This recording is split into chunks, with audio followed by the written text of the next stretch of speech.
Actually, right now, want to reintroduce an old friend of ours, the former sheriff of Dorchester County, Ray Nash, joining us right now, running for Tim Scott's old seat. We're bringing all the candidates to come on, give them a couple minutes to talk a little bit about yourself. And you've been gone for 3 years. 3 years in Afghanistan. Dean over there is the criminal justice advisor to the U.S. Embassy, part of that government reform effort that we're trying to accomplish over there. And sitting at the embassy and realizing it was our own government that really needed some reforming. So that was part of the reason I came home to run for the seat. So talk about jumping back into the political scene again. Well, we had a nice break. The 3 years overseas was a nice break from all the political stuff, and now we're refreshed and ready to get back into it. And this seemed like a grand opportunity with things coming together, sort of a perfect storm with a special election.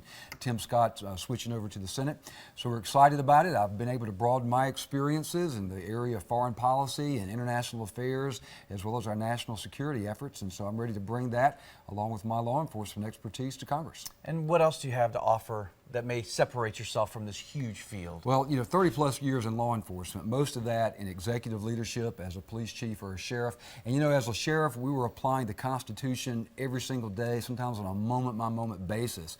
And so I'm very familiar with constitutional principles and how to get government back in the box of the Constitution, which will fix most of our problems. And what I like to say is, I'm not a lawyer, I'm a lawman, so send a sheriff to Congress. Let's see if we can fix some things. How frustrated are you standing outside of Washington looking in to see what happens there? It's very frustrating. I was over there in my little hooch, my little room at the embassy, watching CNN and Fox News and the other channels, Al Jazeera. We get over there and realizing we got some real issues at home, and that was part of the reason for coming here.